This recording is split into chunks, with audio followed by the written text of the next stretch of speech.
Corte, ¿usted está dispuesto a ir a la Si se constituyente? cae la corte, entonces se recogerán 8 millones de firmas del pueblo colombiano para volver a presentar la consulta.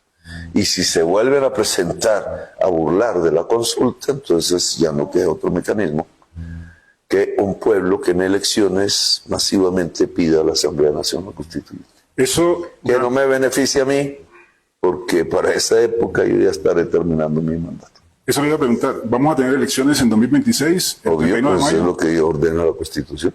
¿Qué tal? La pregunta capciosa que parte de una premisa falsa del periodista de CNN. El presidente Gustavo Petro firmó el decreto 0639 del 11 de junio del 2025, con el que convoca oficialmente a una consulta popular, pero lo hizo sin el aval del Senado de la República, que de una votación irregular, recuerden, hundió la reforma y eso desató una tormenta jurídica, política e institucional sin precedentes.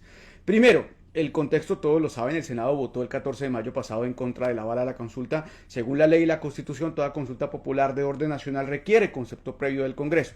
Pero el gobierno argumenta que esa votación fue viciada, se cerró arbitrariamente el debate, se cambiaron votos de forma sospechosa presuntamente, se rechazó una apelación legítima y se desconocieron normas básicas del reglamento del Congreso.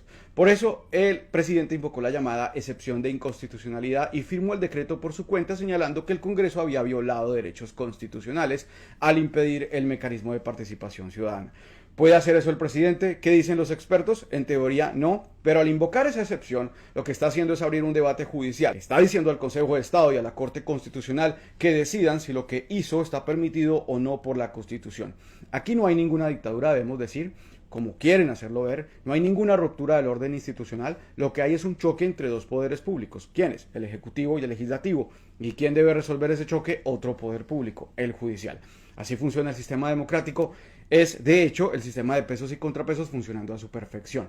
El legislativo dice una cosa y el ejecutivo responde y el judicial dirime. ¿En cabeza de quién? Del Consejo de Estado, que puede decidir si el decreto es nulo o no, y la Corte Constitucional a la que Petro apeló para revisar su decreto.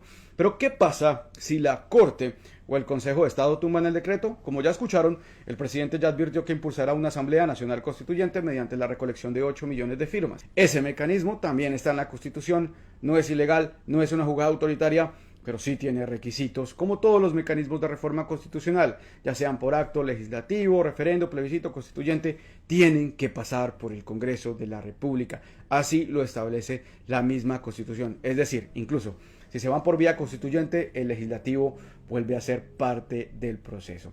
Señores, en mi opinión, la mejor Asamblea Nacional Constituyente y la mejor consulta se va a dar en marzo del próximo año, cuando cambiemos a todo ese Congreso y por primera vez el progresismo logre el 55-86, que son las mayorías en el Congreso, para acabar con la mermelada, con el clientelismo y para que todas las reformas sociales pasen.